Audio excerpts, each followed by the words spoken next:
Welcome to the Empowerment Zone. My name is Harold Ford, your host. This is brought to you by the Southeast branch of the NAACP, where power, people, and policy intersect so that we can do what we can to elevate our community. And today we have a very special guest. Today we're going to be blessed with the presence of Ms. Deborah Koch.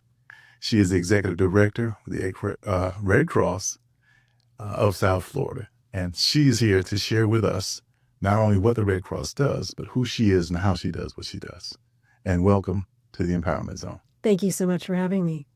Deborah, we definitely want to get to know who you are as an individual. So we want to introduce you to the family, and please tell us about your journey, how you got to where you are, and what motivated you to this work. Thank you for asking. I've been a lifelong volunteer. In Miami-Dade, I got most of my volunteering in with the Junior League of Miami, and that carried me through my career. I was in marketing in the banking community here in South Florida for 2 decades. And at some point, I felt that I needed to give back in a more meaningful way. And had several friends who were involved in the American Red Cross. And when this executive director job opened, they encouraged me to apply, which felt like a huge leap, leaving a very comfortable, something I had known for a long time. But as soon as I got to know the Red Cross and its mission, it felt like home. And it was the absolute right move. It's been 7 years now, and I haven't looked back once. Amen. And what's motivated you to do what you do within the framework of the Red Cross?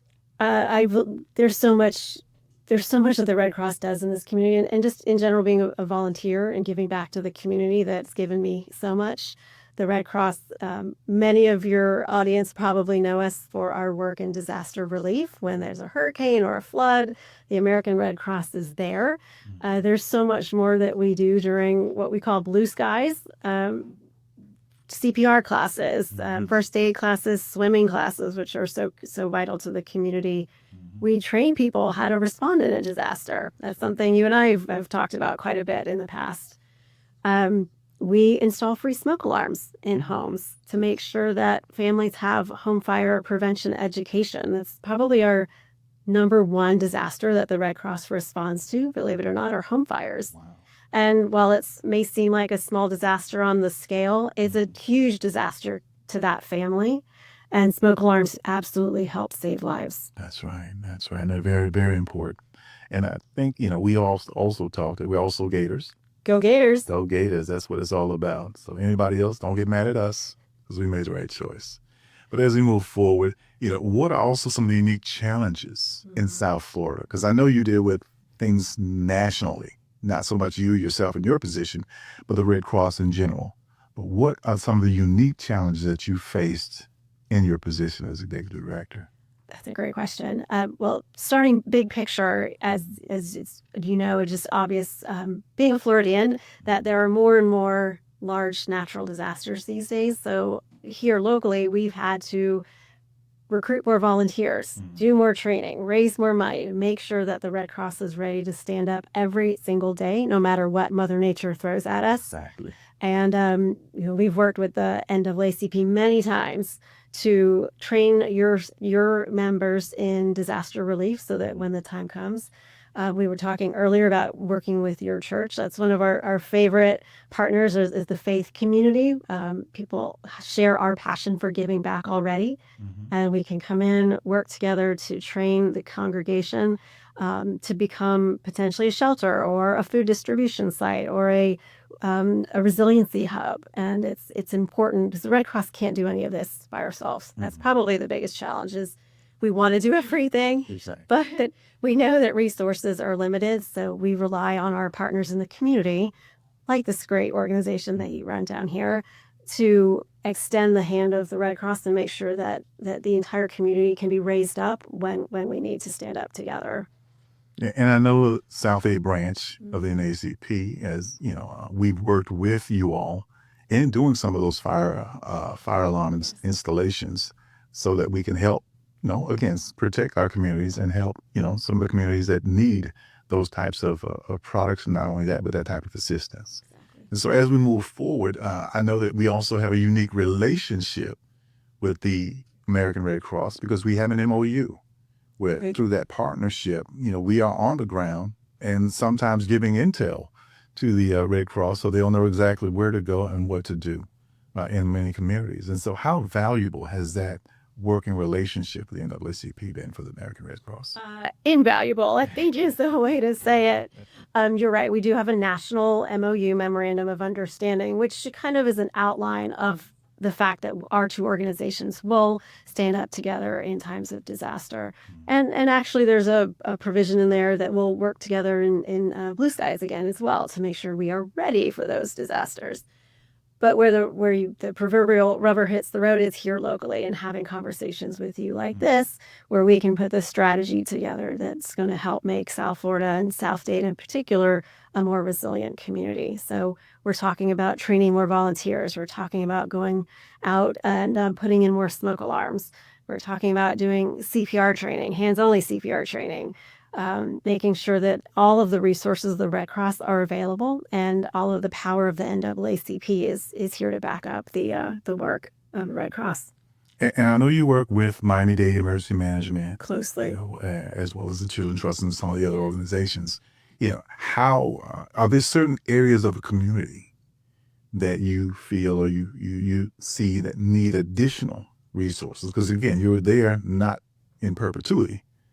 Yeah, and I know your resources are limited, but how are there certain areas of the community that you see need additional support or specific types of support that not only the Red Cross, but we can also bring other partners in to try to assist in aiding those residents? Absolutely. We work with partners across the county. We look at the communities where we respond to more home fires, where there's more flooding or more damage after even a regular rainstorm, which we get regularly here, to make sure that those are communities where we are trying to raise more volunteers, train more partners, have more resiliency hubs, and make sure that the more vulnerable parts of our community have the more resources. It's more about it's not an equitable distribution of resources because it's not the whole community, as you mentioned, that needs the bulk of our help. It's really where the need is greatest, where perhaps the homes are not as strong. Maybe there's certain neighborhoods that have more home roof leaks or are going to suffer more damage during a storm. That's where we're focusing our attention. Amen. And again, it's very vital, all that you do. And I want to go back to the piece that you kind of touched on, and let's elaborate a little bit, because I know we talked about most people know Red Cross from their hurricane response, but they don't know of all the other types of disaster responses that you have. And if you could kind of elaborate and let the family know exactly what they can expect from the Red Cross when certain incidents happen. Absolutely. Well, and just to take that up a little bit, even disaster response is just one part of our mission. But we'll focus on that for now because that is the most obvious to the community, where they see our logo and our vehicles out there. And we train year round, all year round. We bring in new volunteers. We train our existing volunteers. We create partnerships to make sure that when a disaster happens, our process, we have a very large concept of operations process that when a disaster happens, large or small, we follow this incredible process that makes sure that the resources of the Red Cross are getting out in an organized way, even though it feels like it's a chaotic moment. Disasters are quite chaotic, but I rest assured that the Red Cross response is unfolding in a very organized way. It takes some time. And as you mentioned, we rely on our partners like the NAACP to help us understand where the worst hit communities are, particularly in a hurricane where power might be out, the service of communication services might be out, and we are not able to just walk out the door and understand exactly what the footprint of disaster looks like. So we rely on our partners in different parts of the community to get in touch, which is one reason having this MOU and having volunteers who are tied in tightly with your organization are so critical, because they can let us know there's a pocket that hasn't been helped yet. We can get disaster relief, get feeding trucks out there. We can get the other partners and agencies who can help clear the roads, help get those families the help that they need as quickly as possible. Okay, and that's awesome. And that's definitely what's needed in those times of tragedy or those times of of natural Exactly. incidents. And we also look at the fact that, when we think about the Red Cross, like I said, and I think we talked earlier, it's not just hurricanes. You look at floods, you're looking at fires, you're looking at tornadoes, whatever hits the ground, you got to then respond. And then again, the timeline, and I know it's going to vary from situation to situation, but helping people understand that it's temporary, but it's going to be also direct and intentional in how you respond. How, with the data, and I'm sure you collect data over time, Yes. so you know exactly where those most vulnerable areas are in those different plans that you have to assemble, so that when the response time is necessary and needed, it can be done. However, part of my question is, how do you use data Absolutely. in your response, whether it's response time, area, location, etc.? How do you use data to decide or to drive your decisions in helping the various communities impacted? I love this question. No one's ever asked me this before, but we actually have a data team. We have a data team nationally. We have a data colleague locally. We track just about everything you could possibly track. We track the amount of time it takes us to get to a home fire. We track how many home fires we are responding to.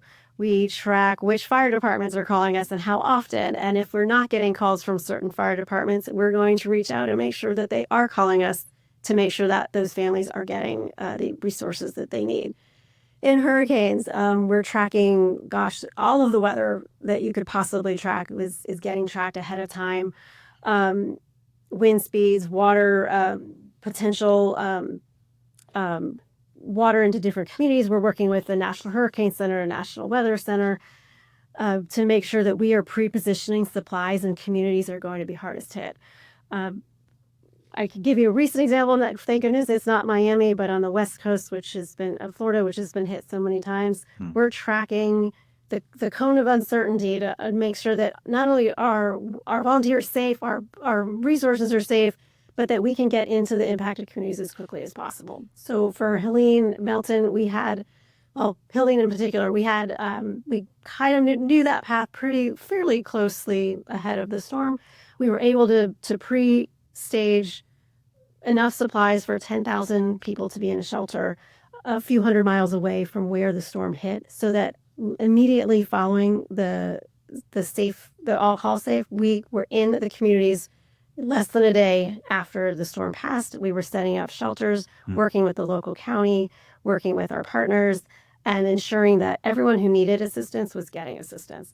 But we track every meal, every bottle of water, every volunteer, every car, pretty much everything. And after 3 months, 6 months, 1 year, and 2 years, we put out an extraordinarily detailed report on every large disaster. We are hugely transparent with the community because the American Red Cross is 100% funded by the charitable whims of the American people, our corporate friends, our foundation friends, and we owe it to that community who's supporting us to make sure that we're using their funds wisely. Awesome. Now, with all of these moving parts that you all have that's going on, how do you ensure equity in underserved communities? That is another brilliant question.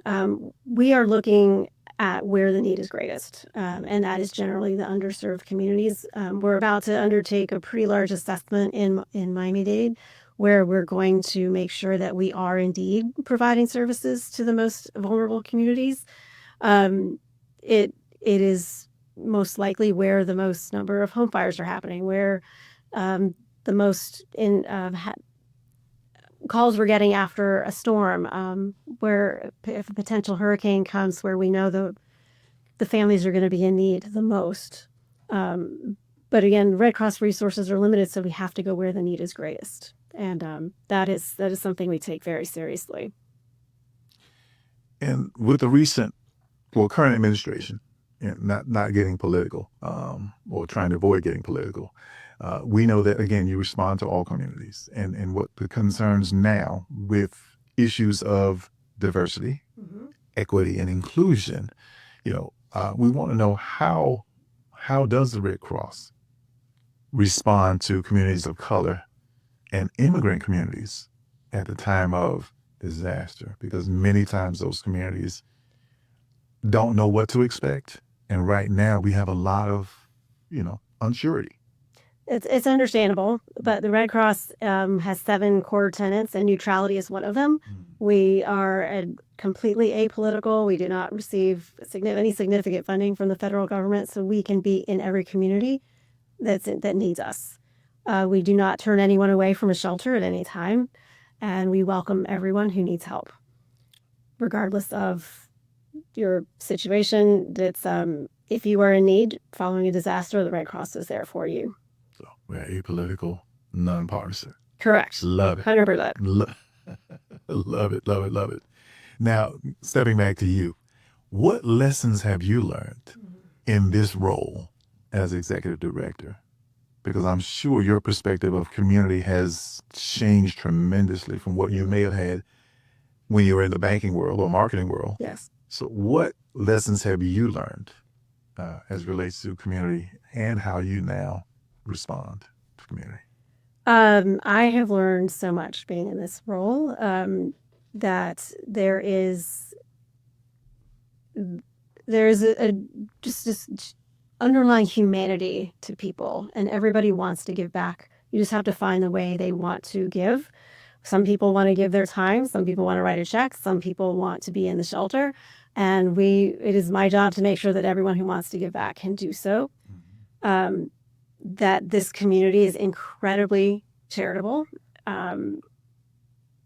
We've had people who are in shelters for weeks at a time who stand up and say, I understand I've lost my home, but I need to give back myself. And they have become Red Cross volunteers while they're staying in one of our Red Cross shelter. And that just has been the most inspiring thing when you see people rise up out of disaster and want to give back to their neighbors and to their community.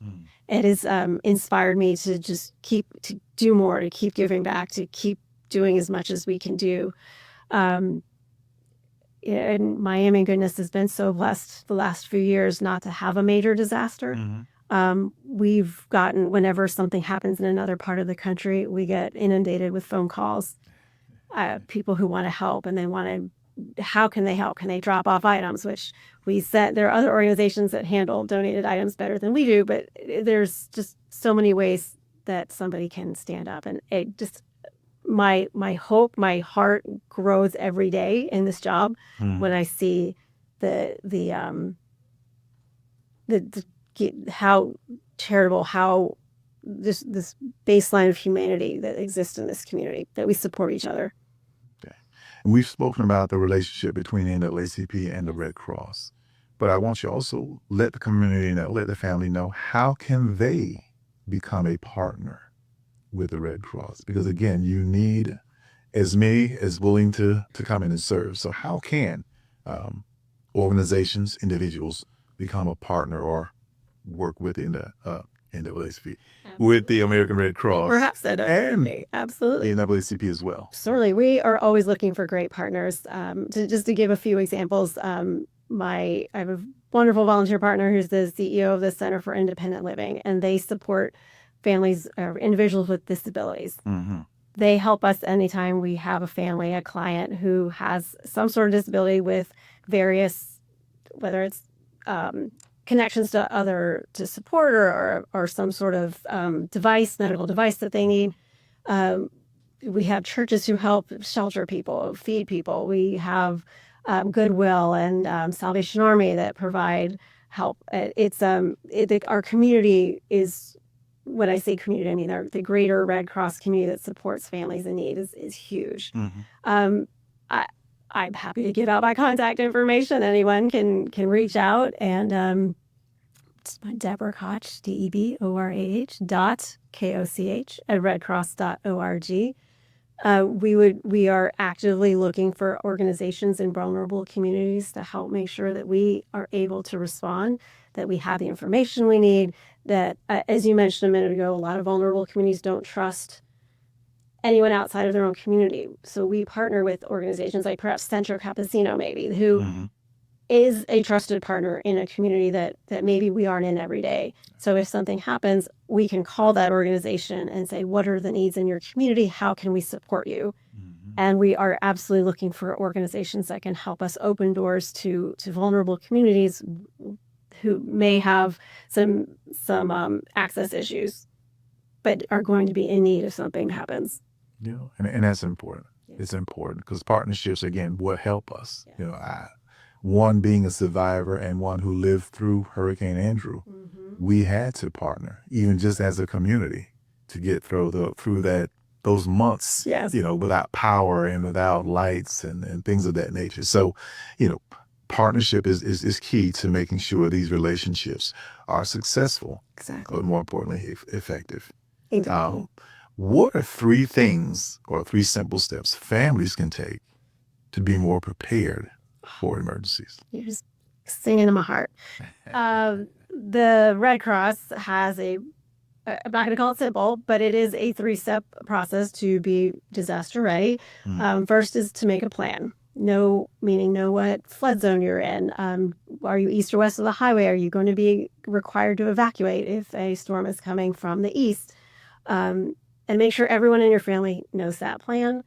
I would encourage families to read the Miami-Dade County all-weather preparedness guide that everyone got in the mail in June.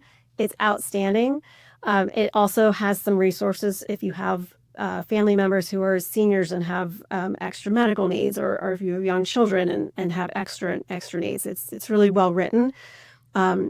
But your plan has to accommodate pets. It has to accommodate if someone has medicine that needs to be refrigerated. If you have infants, anything that is going to require something special like refrigeration or medicine, really got to think about that ahead of time.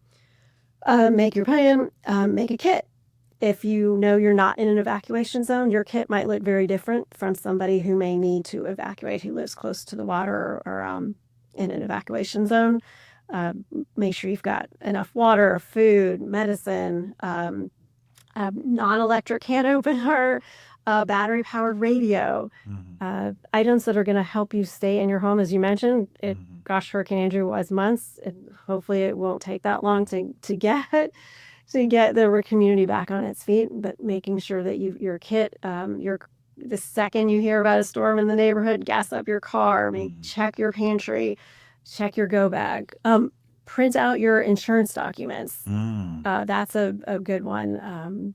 And make sure you've got any, your photo IDs ready. It's, there's a long list. You can go to redcross.org for a longer list, or check the Miami-Dade County guide. They also have a really fabulous. And then lastly, know where you're going to get your information. In a storm, in a disaster, the rumor mill becomes many people's source of information. Unfortunately. Have a trusted source of information. That battery-powered radio will be your lifeline. Your cell phone may or may not work after a big disaster. But if you have that battery-powered radio, you're going to be able to hear what's happening in the greater community. Know which stations you listen to get trusted information, and which neighbors you can rely on. And have that network in your community to make sure you can help each other with all of the disaster. Yes. But we'll definitely do some things, and I'll talk to within the NAACP of getting those resources on our website so that the community can be connected there as well. Thank you. Let's turn and talk about young people. Yes. Because we have to think about the next generation. We have to think about what is critical for them to get involved in this type of work, and how they need to be informed of how they need to prepare themselves. Are there any programs operated by the Red Cross that encourage and prepare young people to assist with some type of disaster response? We have the most amazing young people in some Miami-Dade high schools and colleges where we have Red Cross youth clubs. And we are absolutely looking for other schools and other high schools and colleges to step up. We offer these young people training. They become full-fledged Red Cross volunteers, access to all of the opportunities to give back to the community that our adult volunteers do. And we're working with 8 high schools now and two colleges. We would love to talk to more high schools. It's a pretty simple process to register. And then the Red Cross steps in and offers all of the training. The high school students get community service hours. And like you said, bringing up the next generation of volunteers is really critical in our community. Yeah. And if also you can kind of highlight some of the roles Sure. of volunteers, because if I say I want to volunteer, I want to know what it is that you need me to do, want me to do, or would have me to do. Well, the Red Cross is powered by 90% of our workforce are volunteers. It's pretty much anything that you want to do as a volunteer. We have everything from people who are helping manage our buildings to photographers to bloggers to smoke alarm installers, we call it disaster action team, the folks that go out and respond to home fires, sheltering, data. You actually mentioned that. We have a whole team of volunteers who just do our data analysis for us. We have volunteers who ensure that all the supplies are ready to go at any time. We have volunteers who drive our trucks, who support our president. A volunteer can do just about anything. It's a great opportunity if you want to learn a new skill to come in and say, I really want to learn about data. And we can align you with our data team. And it's an interesting way to learn a new skill and give back at the same time. Okay. And as climate change is impacting our weather, what are some of the challenges you foresee coming in the future? Sure. That the Red Cross will need to definitely be geared up to respond to, as it's seen? Because I know a lot of our weather incidents are becoming more intense. Absolutely. And unpredictable. So what do you foresee as some of the challenges that the Red Cross may have so that we can start forward thinking on how we need to prepare ourselves? It's a great point. We're seeing larger, faster growing, and less predictable storms, floods, tornadoes. Hurricane Helene kicked off tornadoes on the East Coast as it was coming, hadn't even hit the West Coast of Florida yet, and we had tornadoes in St. Lucie County. It was very unexpected. So we are recruiting more volunteers. We are training more volunteers. We are raising more money. We're having more larger warehouses ready to go. We have increased our pre-disaster, our storm tracking to make sure that we are able to be where we need to be when we need to be there. We train year-round to make sure that everyone can stand up the moment the day that time comes within a moment's notice. So it's a question of scale. Okay. And how many volunteers do you need to respond to something big in California, something big in Texas, something big in Florida, all at the same time? We are ready for that. Amen. Amen. And as we prepare to wind down, when you think about the future of South Florida, what gives you hope? Oh my goodness, the people here. It's just the warmest, not just the climate, the people are the warmest here. Maybe because we live in the sun year round. My hope is that, what gives me hope is the connectivity of our communities, that people support each other, that we stand up together, disaster or no disaster. We stand up for other communities when they have disasters, and we come together whenever we are asked to. We are there for each other. Okay. And if I can give you one final question, I would love to know one story of resilience that comes to mind and that kind of stays embedded within you. Well, we were talking about the fire in Miami Gardens that took place a year and a half ago, that displaced about 75 families. Those families bonded together in such a tight way. They had already been a tight community. And when they were displaced by that horrible, horrible fire, they bonded together again. We were sheltering 100 and some people in the community center in Miami Gardens, and they looked out for each other. They knew who didn't have their medicine. They knew who needed to go to school. They knew who was not going to work. They knew who hadn't eaten, and made sure that every single member of that community was supporting each other. And they would let the Red Cross know. They would let our staff at the shelter know, our caseworkers, we had mental health, we had nurses, we had the whole community, our entire team there, who was having more trouble getting over the fire or being able to recover from the fire, who was worried about not finding a new home, which eventually everyone did. It took a long time, but they did. And we were able, because they took such good care of each other, we were able to then take even better care of the families as a whole, because they were helping us help them. Amen. Amen. Well, thank you for sharing that with us. And Deborah, I want to say thank you for joining us on the Empowerment Zone, brought to you by the South-Dade branch of the NAACP, where, again, power, people, and policy intersect so that we can make a difference in our community. With that said, we want to also encourage you, visit our website at southdade.naacp.org. Also visit Red Cross at redcross.org. Gather the resources that are necessary. And we want to encourage you to stay ready so that you don't have to get ready when disaster happens. And moving forward, our prayer is that you would be able to move forward with power, with resilience, and with success. With that said, I bid you adieu. Thank you, and you have a good day.